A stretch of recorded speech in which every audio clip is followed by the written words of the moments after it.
JEE advance ఫలితాల్లో చిక్కోలు విద్యార్థులు ర్యాంకులు పంట కురిపించారు. కాకపోతే చిక్కోలు ఖ్యాతిని భారతదేశానికి ఇనుమడించే ఒక విద్యార్థి మాత్రం ప్రస్తుతం అంతా ఉన్నారు. నరసన్నపేట మండలం దేవాది గ్రామానికి చెందినటువంటి జ్ఞాన్ ఋగ్విత్ సాయి ఈరోజు జాతీయ స్థాయిలో 18వ ర్యాంకు, అదేవిధంగా ఓబీసీ కేటగిరీలో నెంబర్ 1 ర్యాంక్ సాధించి తల్లిదండ్రులకు గిఫ్ట్గా ఇచ్చారు.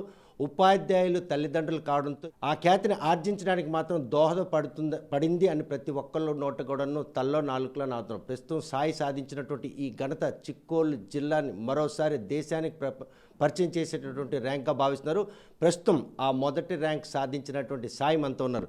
చూస్తే కనుక ఎలా సాధ్యపడింది, చూస్తే కనుక ఒక పల్లెటూరులో పుట్టావు, తల్లిదండ్రుల సంరక్షణ, అదేవిధంగా క్యాంపస్ చాలా హడిల్స్ని అతిక్రమించి ఈరోజు ఈ ఘనతను ఆర్జించడానికి ఒక అవకాశం దక్కిందని భావిస్తున్నాం. శ్రీ చైతన్య కాలేజ్ ఇచ్చిన ప్రోగ్రామ్ బట్టి, వాళ్ళు పెట్టిన ఎగ్జామ్స్, ప్రాక్టీస్, మళ్ళీ పర్సనల్గా వాళ్ళు తీసుకున్న కేర్, దీని ద్వారా చేయగలిగాను. అంటే 6th క్లాస్ నుండే ఈరోజు చైతన్య కనెక్ట్ అయినటువంటి సాయి ఈరోజు ఈ ఖ్యాతిని ఆర్జించడానికి వాళ్ళు ఏ మెలకులు మీ మీద పెట్టారో, అదేవిధంగా ఏ అంశం ఈరోజు మీరు ఈ ఖ్యాతిని ఆర్జిస్తారని చెప్పి వాళ్ళు ముందుగానే పసిగట్టారు. ముందు నుంచే 7th నుంచి కన్సెషన్ ఫ్రీగానే ఇచ్చారు. ట్యూషన్ ఫీజు ఏం కట్టిపించుకోలేదు. 7th నుంచి ఎక్స్పెక్ట్ చేసే చదివించారు సెపరేట్గా. అంటే శ్రీకాకుళం జిల్లా అంటే బ్యాక్వర్డ్ అని ఒక పేరుకి అనుకోవచ్చా, లేకపోతే ఎడ్యుకేషన్లో టాపు అని సాయి మరోసారి నిరూపించడంలో ఎటువంటి అతిశక్తి లేదా?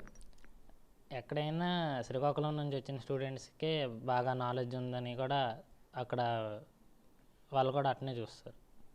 కానీ బ్యాక్వర్డ్ అన్న దాన్ని మాత్రం పూర్తి మట్టుమాయం చేసేటట్టు ఒక ఘనతను ఆర్జించాడు సాయి, అవునా? అవును. అట్లా బ్యాక్వర్డ్ అని అట్లా ఏమి ఉండదు. శ్రీకాకుళం నుంచి వచ్చిన స్టూడెంట్సే బెస్ట్ అని అక్కడ ప్రూవ్ చేస్తారు. సో పునాది వేసిన తల్లిదండ్రుల దగ్గర నుంచి విద్యా బుద్ధులు చెప్పినటువంటి ఉపాధ్యాయులు, అంటే ఒక ఉపాధ్యాయులు తల్లిదండ్రులు ఉండడం, అదేవిధంగా తోటి ఉపాధ్యాయులు కూడా నీ తాలూకా ఆ ఏదైతే నీలో ఉన్న పవర్ని ఐడెంటిఫై చేశారు, అందుకే ఈ ఘనతను ఆర్జించావా? పేరెంట్స్ సపోర్ట్ అయితే చాలా ఉంది. టీచర్స్ అవడం వల్ల చాలా మోటివేషన్, ఇంకా మంచి విషయాలు చెప్పడం, అట్లా చాలా హెల్ప్ అయ్యింది. అనుకున్నావా ఈరోజు ఓబీసీ కేటగిరీలో 1 జాతీయ స్థాయిలో 18వ ర్యాంక్ సాధిస్తానని చెప్పి ముందే అసెస్ అయిందా? ఓబీసీలో 1వ ర్యాంక్ ఎక్స్పెక్ట్ చేశాను. అడ్వాన్స్లో ఇనీషియల్గా 10 లోపు ర్యాంక్ వస్తుందని అనుకున్నా, కానీ ఒక 2-3 మిస్టేక్స్ ఎక్స్ట్రా చేయడం వల్ల 18వ ర్యాంక్. సో అక్కడ కూడా టాపర్గా వస్తారన్నటువంటి ఒక అసెస్మెంట్ ముందే ఉండేది? ముందు నుంచే అనుకున్నాం 10 లోపు ర్యాంక్ వస్తుందని అనుకున్నాం. చదువుపై ఉన్న ఆసక్తే, లేకపోతే ఇలా ఒక ఐడెంటిటీ తెచ్చుకోవాలన్న దృక్పథం ఈరోజు ఈ ర్యాంక్ సాధించడం మీకు దోహదపడి? చదువు మీద ఇంట్రెస్ట్ అని, ఆ ఇంట్రెస్ట్ వల్లే చదివాను. అంటే చదువుతో పాటు ఆటలు పాటలు తోటి విద్యార్థులతో సరదాగా ఉండాలన్నట్టు ఎప్పుడు అనిపించలేదా? అలాంటి ఎప్పుడు లేదు. ఇంకా చదువుకోవడమే, ఇంకా అంతకు మించి ఇంకేం లేదు. అది ఉంటే ఇది రాదు కదా. చదువుకోవాలని ఆసక్తి ఉండొచ్చు, తనతో పాటు కూడాను క్రీడలు, స్నేహితులు, ఇటువంటి ఒక సైడ్, ఒక ఎంటర్టైన్మెంట్ మోడ్లోకి ఎప్పుడైనా వెళ్ళావా? ఉంటుంది, కానీ ఈ 2 ఇయర్స్ అనేది నేను అసలు అట్లా ఏం పట్టించుకోలేదు. ఫుల్గా చదువు మీద కాన్సన్ట్రేట్ చేశాను. అంటే బాహ్య ప్రపంచంతో సంబంధం లేకుండా అల్టిమేట్గా నీ అచీవ్మెంట్ సాధించడానికి కోసం ఎవ్రీథింగ్ వదిలేసి ఈరోజు ఈ ర్యాంక్ సాధించడం దోహదపడిందా? చాలా హెల్ప్ అయింది. ఈ హెల్ప్లో 24 గంటల సమయం, అందులో ఎన్ని గంటల పాటు ఆ పుస్తకాలతో కుస్తీలు పట్టు? నేను మార్నింగ్ 6 o'clock నుంచి నైట్ 10:30 వరకు చదువుతున్నాను. ఇంకా 10:30కి విడిచిపెట్టేస్తారు. పడుకునే టైంకి 11 అవుతుంది. సుమారు ఎన్ని గంటల పాటు ఆ పుస్తకాలు తిరగేస్తూనే ఉండే పరిస్థితి? ఒక 17 hours దగ్గర. సో 5 hours మాత్రం, 6 hours అంటే 7 hours మాత్రమే ఈరోజు ఒక రెస్ట్ మోడ్లోకి వెళ్ళే, కానీ ఉన్న గంటలన్నీ కూడాను ఈ 2 ర్యాంకులు కొట్టాలన్నటువంటి ఒక అల్టిమేట్ గోల్ ఈరోజు మీకు ఈ ఘనతను ఆర్జించింది. బ్రేక్ఫాస్ట్, లంచ్ ఈ టైంలో కూడా మేము ఫ్రెండ్స్తో ఆ కాన్సెప్ట్స్ గురించే డిస్కస్ చేస్తూ, అంటే మేము వాళ్ళ క్వశ్చన్స్ అడగడం, వాళ్ళు మమ్మల్ని క్వశ్చన్స్ అడగడం, ఇట్లా కాన్సెప్ట్సే డిస్కస్ చేసేవాళ్ళం బ్రేకుల్లో కూడా. దేవాది గ్రామానికి సాయి ఒక ఐకాన్. శ్రీకాకుళం జిల్లా ఖ్యాతిని దేశానికే పరిచయం చేసినటువంటి ఘనతను ఆర్జించిన వెనక ఎవరు, ఏ పవర్ మీకు పనిచేసిందంటే? మెయిన్గా అయితే మా ఫాదరు, తర్వాత శ్రీ చైతన్య మేనేజ్మెంట్ నుంచి పివిఆర్ సార్ అని మా డీన్, వీళ్ళిద్దరూ నాకు అందరికంటే ఎక్కువ సపోర్ట్ అందించారు. తల్లికి కొడుకు చాలా ప్రీతిపాత్ర, కానీ తల్లి పాత్రని ఇక్కడ పక్కన పెట్టేసి అంటే తల్లి పాత్ర కూడా ఉంది కానీ మెయిన్గా వీళ్ళిద్దరు. అంటే అమ్మ ఎలా ఉంటుంది? చూస్తే కనుక ఈరోజు నెక్స్ట్ ఫర్దర్ గోల్ ఏంటి అని అంటే వాళ్ళకి ఇప్పటికి ఒక గిఫ్ట్ లాగా అడిగి ఇచ్చేవాడు, కానీ నెక్స్ట్ అంటే ఏం చెప్తారు? నెక్స్ట్ ముంబై ఐఐటీలో సిఎస్సి చేద్దాం అనుకుంటున్నా 4 years. ఒకవేళ అక్కడ ఒక 2 CR అలా హై రేంజ్ ప్యాకేజెస్ వస్తే సాఫ్ట్వేర్ జాబ్ చేస్తాను, లేకపోతే ఇంకా జాబ్ రిజెక్ట్ చేసి సివిల్స్కి ప్రిపేర్ అయ్యి ఐఏఎస్ అవుదాం అనుకుంటున్నా. అంటే ఈ సమాజానికి నీ వంతుగా ఏదో చేయాలన్న తపన అయితే సివిల్స్కి వెళ్తావు, లేదనుకుంటే మాత్రం తల్లిదండ్రుల ఆశయాలకు అనుగుణంగా ఫర్దర్ స్టెప్ ఉండబోతుందా? ఆ, నేనైతే సివిల్స్ తీసుకొని సోషల్ సర్వీస్ చేద్దామని అనుకుంటున్నాను. ఐఏఎస్కి అయితే ఐఏఎస్ అవుదామని అనుకుంటున్నా. ఇటువంటి ఒక రోజు వస్తుంది, ఈ దేవాది పేరుని ఈ దేశానికి పరిచయం చేయడానికి తల్లిదండ్రులు ఇచ్చిన సహకారం, ఆ ఇన్స్టిట్యూట్ ఇచ్చినటువంటి చేదోడు రెండూ కలిసి దోహదపడ్డాయి అని సాయి భావిస్తున్నారు. ఆ, అవి చాలా హెల్ప్ అయ్యాయి. ముందు నుంచే అనుకున్నా ఇలాంటి ఒక రోజు వస్తుందని. చూస్తే కనుక తల్లిదండ్రులు ఉపాధ్యాయులు కావడంతో మొదటి నుంచి ఆయనకి విద్యపై ఉన్నటువంటి ఆ ఉత్సుకతను పట్టుకొని ఉన్నతమైన చదువులు చదివించాలని వారి ఆశయానికి అనుగుణంగానే ఆహార్నిశలు శ్రమించి ఈరోజు ఈ ఘనత ఆర్జించడానికి తనకు ఎంతగానో దోహదపడిందని చెప్పి సాయి స్పష్టం చేస్తున్నారు. 17 గంటల పాటు రోజుకి పుస్తకాలతో కుస్తీలు పడుతూ ఈ ర్యాంకును సాధించినట్టు ఆయన మాత్రం దేవాది ఖ్యాతిని దేశానికే ఖ్యాతిని నింపడం చేసినటువంటి ఆయన ఆశయ సాధనలో మాత్రం భవిష్యత్తులో తల్లిదండ్రుల మనోగలం అనుగుణంగానే లేకుంటే ఈ సమాజానికి తనంతుగా సేవ చేయాలన్నటువంటి ఉద్దేశంతో ఐఏఎస్ ఎట్టి పరిస్థితుల్లో కావాలన్నటువంటి ఆశయాన్ని మాత్రం వ్యక్తం చేస్తున్నారు. ఆయన ఆశలకు అనుగుణంగానే పరిస్థితులు అనుకూలించిన అర్థం. కాకపోతే ఈరోజు కొడుకు సాధించినటువంటి ఈ ఘనత వెనుక ఉపాధ్యాయులు తల్లిదండ్రులు అయి ఉండి ఎంతోమంది విద్యార్థులను ప్రతిరోజు పాఠాలు చెప్పిన వారికి మాత్రం కొడుకులో ఏ అంశం ఈరోజు వారికి ఈ ఘనతను ఆర్జించడం దోహదపడుతుందని ఆది నుండి కూడా వారు ఆ కొడుకుని ఆ విధంగా తీర్చిదిద్దారనే విషయం తల్లిదండ్రులతో మాట్లాడదాం. చూస్తే కనుక ప్రస్తుతం సాయి ఆర్జించినటువంటి ఈ ఘనత వెనక తల్లిదండ్రుల పాత్ర సుస్పష్టంగా కనిపిస్తుంది. మారుమూల పల్లెటూరు అయినా కూడాను ఈరోజు దేశానికే అంటే మీ ఊరుదుకు దేశాన్ని చూసేటటువంటి ఒక పరిణామం తీసుకొచ్చే ఫలితాన్ని తెచ్చారు. భవిష్యత్తులో కొడుకు ఏం కావాలని మీరు కోరుకుంటున్నారు? ఇంతటి ఖ్యాతిని తెచ్చడానికి మీరు పడిన శ్రమ ఎంత? అంటే శ్రమ అంటే మేము కూడా చాలా కోల్పోయామండి. అంటే వీకెండ్ వచ్చేటప్పటికి వాడి దగ్గరికి వెళ్ళడం, ఆదివారం ఎంజాయ్ చేయడం, మరి ఇంకేమి లేవు. శనివారం సాయంత్రం వాడి దగ్గరికి వెళ్ళడం, ఆదివారం అంతా వాడి దగ్గర ఉండడం, సోమవారం వచ్చి మళ్ళీ స్కూల్కి వెళ్ళిపోవడం. ఇది మేము కూడా చాలా కోల్పోయాం. అంటే సినిమాలని, సరదాలని, చుట్టాలని అవన్నీ వాడు కూడా కోల్పోయాడు. అంటే ఏదేమైనా సరే ఫైనల్ గోల్ ఎడ్యుకేషన్లో టాప్ స్థాయికి చేర్చాలని నాకు దృఢ సంకల్పం ఉండేది. అంటే దీన్ని బట్టి చూస్తే ఒక యజ్ఞమే చేశారు పేరెంట్స్గా మీరు. అది 200% కరెక్ట్. ఎందుకంటే వాడు 3rd క్లాస్లోనే వాడిలో ఇన్నోవేటిబిలిటీస్ని మేము పట్టాం. అంటే పాప అబవ్ యావరేజ్ స్టూడెంట్, అలాగే వీడు ఉంటాడు అనుకుని మనం జనరల్గా వెళ్ళిపోయాం. కానీ 3rd క్లాస్లో వీడు ఇంటర్నేషనల్ మ్యాథ్స్ ఒలింపియాడ్లో ఫస్ట్ వచ్చాడు ఆల్ ఇండియా. అప్పుడు వీడిలో ఉన్నటువంటి ఇన్నోవేటిబిలిటీస్ని మేము గమనించి ఇంకా వీడిని సరైన ట్రాక్లో పెట్టాలని చెప్పేసి అప్పటి నుంచి ఆలోచించి ఈవినింగ్ అయితే తన మదర్ కానీ నేను కానీ బ్రెయిన్ మ్యాపింగ్ అకాడమీ, పజిల్స్ కానీ మ్యాథ్స్ కానీ చేయించేవాళ్ళు. ఒక 2 yearsలో వాడు నేను ఇంకా చేయగలను అనే ఆ టేస్ట్కి అలవాటు పడిపోయాడు.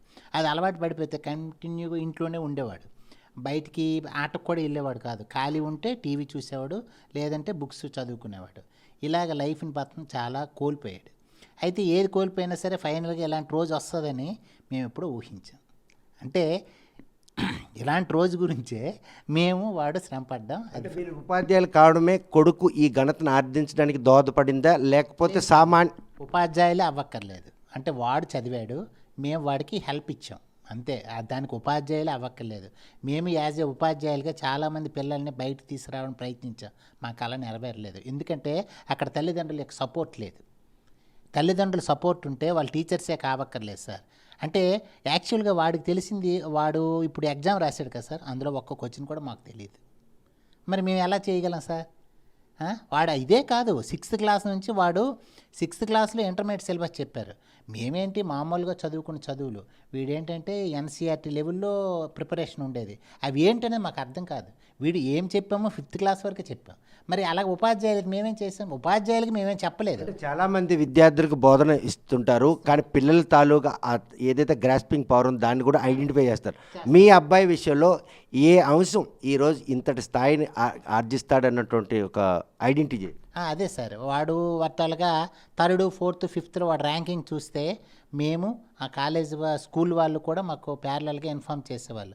అప్పుడే వాళ్ళు ఏంటంటే వీడి ఇక్కడ ఉండకూడదు, వీడి ఇక్కడ ఉంటే వీడికి చెప్పే టీచర్స్ ఇక్కడ లేరు, విజయవాడలో ఉన్నారు, అక్కడ తీసుకెళ్ళిపోతామని ఫ్రీ ఎడ్యుకేషన్ ఇస్తామని తీసుకెళ్ళిపోయి అప్పటి నుంచి కూడా ప్రతి 15 రోజులకి వాడి దగ్గరికి వెళ్ళడం రావడం అప్ టు ఇంటర్మీడియట్ వరకు కూడా వాడు అనుకున్న గోల్ సాధించి వచ్చాడు. అదే మాకు సంతోషం. ఇంకేం కావాలని కోరుకుంటున్నారు అబ్బాయి? ఆయన ఒక మైండ్లో ఉన్నారు, మీరు ఒక మైండ్లో ఉన్నారు, మీ మైండ్ రెండు సింక్ అవుతే ఆయన అల్టిమేట్ గోల్ నెరవేరుతుంది సార్. తప్పనిసరిగా వాడికే చాయిస్ ఇచ్చేస్తాను సార్.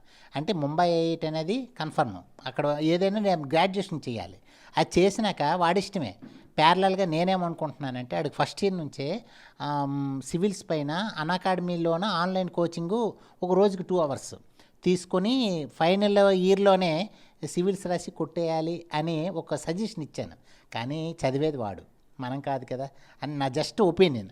దానికి చెప్పాను, వాడు దాన్ని ఎలా ఫాలో అవుతాడు అనేది ఇంక చిన్నోడు కాదు. ఇంతవరకు నేను చేసి ఇక్కడ నుంచి వదిలేస్తాను, మరి ఇంకేం పట్టుకోను. అందుకేంటంటే వాడి తలగా ఫైనల్ గోలు ఎలా నెరవేరుస్తాడు అనేది ఒకటి. కానీ మా అమ్మ మాత్రం అనేది ఎప్పుడు కలెక్టర్ని చేయమనేది, అది వాడు చేస్తాడని నేను అనుకుంటున్నాను. మీరు చెప్పకనే చెప్పారు, కొడుకు కలెక్టర్ కావాలని ఒక కోరిక కోరారు. ఆ కోరికని మాత్రం కనెక్ట్ అయ్యి సాయి ఈరోజు మీ తల్లిగారి కోరిక నెరవేర్చేందుకు కనుక సంసిద్ధంగా ఉన్నటువంటి భావన మీ కళలో కనిపిస్తుంది. అదే ఉంటాడు సార్, తప్పనిసరిగా అది చేస్తాడు, నా నమ్మకం. ఎందుకంటే ఇంతవరకు నా గోల్స్ని వాడు తీర్చాడు సార్. అంటే మేము చాలా కోల్పోయినా మా గోల్స్ని మాత్రం తీర్చాడు. దీని మీద కూడా నాకు 200% నమ్మకం ఉంది. ప్రస్తుతం తండ్రి సర్వస్వం తానే అయి ఈరోజు మాత్రం ఎంతో ఆనందాన్ని కోల్పోయినప్పుడు కూడాను ఇంత ఆనందాన్ని ఇచ్చినటువంటి కొడుకు ఆశలకు అనుగుణంగానే తన భవిష్యత్తు తీర్చిదిద్దుకోవాలని చాయిస్ కూడా వదులుతున్నారు. కాకపోతే వాళ్ళ అమ్మగారు కోరిక మేరకు కొడుకు కలెక్టర్ కావాలన్నటువంటి కోరికను మాత్రం ఈరోజు సాయి ముందు పెట్టారు. కాకపోతే కొడుకు తల్లికి ఎంతో ప్రీతిపాతంగా ఉంటారు. ఆమె కూడా ఉపాధ్యాయులు అయినా కూడాను ఈ విజయం సాధించడానికి తండ్రిని పేరును ఉచ్చరించినటువంటి సాయి మాత్రం ఈరోజు తల్లిగారితో మాట్లాడదాం. చూస్తే కనుక ఈరోజు మిమ్మల్ని వెనక నెట్టే పరిస్థితి ఉంది, కానీ తల్లి కొడుకులు అంటే చాలా ప్రేమానురాగాలు ఉంటాయి. అభిమానం ఎప్పుడూ ఉంటుంది సార్. బాబు అంటే చాలా ఇష్టం నాకు, తనకు కూడా అమ్మ అంటే చాలా ఇష్టం. బాబు 3rd క్లాస్ నుంచి కూడా ఫస్ట్ స్టూడెంట్గా స్కూల్లో ఉండేవాడు. అయితే వాడి తాలూకా ప్రతిభ ఏంటంటే వాడి ఐక్యూ లెవెల్ చాలా ఎక్కువగా ఉండేది సార్. వాళ్ళు ఇచ్చిన బుక్స్ అయితే వాళ్ళు ఇచ్చిన దాంట్లో మొత్తం మ్యాథ్స్, ఫిజిక్స్, కెమిస్ట్రీ మొత్తం అన్నీ చేసి ఖాళీ కూర్చుండేవాడు. ఇంకా ఈ బుక్స్ చాలవు, శ్రీ చైతన్య ఇచ్చిన బుక్స్ చాలవు, ఇంకా వీడికి ఇంకా ఎక్స్ట్రా నాలెడ్జ్ ఇవ్వాలని చెప్పి మేము ఎక్స్ట్రా బుక్స్ అవన్నీ తీసుకొచ్చి ప్రిపరేషన్ ఇచ్చేవాళ్ళం.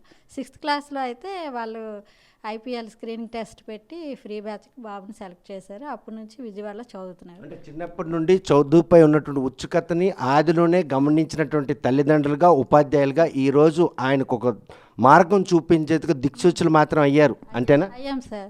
అయితే అయ్యాం సార్. 3rd క్లాస్ నుంచి ఫిజిక్స్ మీద ఇంట్రెస్ట్ కలగడానికి కూడా నేను ఫిజిక్స్ టీచర్ అవ్వడం, బాబుకి బేసిక్స్ ఎక్కువగా చెప్పడం, 6th క్లాస్ వరకు డౌట్స్ ఏమైనా తీర్చడం, స్కూల్లో చెప్పనివి అవి ఇంటి దగ్గర మేము క్లారిఫై చేయడం, అంటే నిరంతరం చదివాను సార్. మరి బయట ప్రపంచం అనేది బాబుకి తెలీదు. ఆటలు పాటలు ఫ్రెండ్స్ ఏం లేదు. ఇంటికి వచ్చాక కూడా చదివే, అమ్మతో కలిసి చదువుకోవడం, అసైన్మెంట్స్ కంప్లీట్ చేసుకోవడం, మళ్ళీ ఉదయాన్నే స్కూల్కి ప్రిపేర్ అయిపోవడం, సండే వచ్చినా అంతే, ఇంకేం లేదు. మొత్తం చదివే ఈరోజు ఈ స్థాయికి రావడానికి కారణం కూడా బాబు చాలా శ్రమ పడ్డాడు. 7th నుంచి 6 సంవత్సరాలు కూడా విజయవాడలో కూడా అదే విధంగా చదివాడు. చదవడం వల్ల ఈరోజు ఈ స్థాయికి రాగలిగాడు. చాలామంది విద్యార్థులకు ఈరోజు మీరు ఉన్నత చదువులు చదివించి తీర్చిదిద్దారు.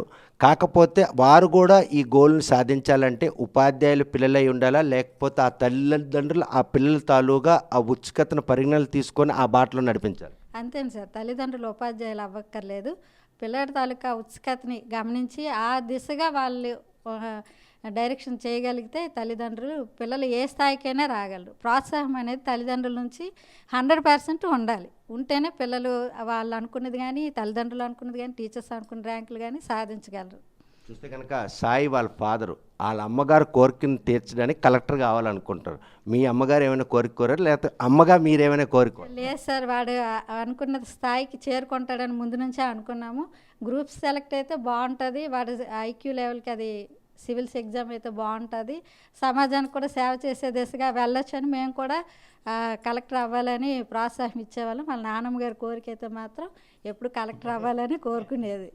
చూస్తే కనుక జేఈ అడ్వాన్స్ మెయిన్స్లో ఈరోజు జాతీయ స్థాయిలో 18 ర్యాంకు, అదేవిధంగా ఓబీసీ కేటగిరీలో 1వ ర్యాంక్ సాధించిన సాయి తల్లిదండ్రులు ఆది నుండే ఆయనకి చదువుపై ఉన్న ఉత్సుకతను మాత్రం గుర్తించి ఆయన ఉన్నత చదువులు చదివించేందుకు ఆహర్ని శ్రమించారు.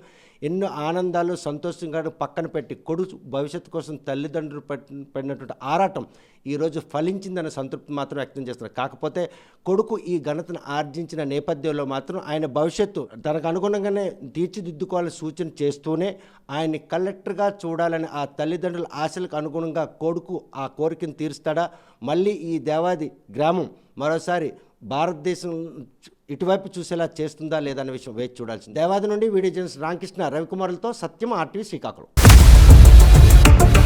ఇండియా పాకిస్తాన్ ఉద్రిక్తతలపై లేటెస్ట్ అప్డేట్స్ కోసం డౌన్లోడ్ చేసుకోండి RTV లైవ్ యాప్.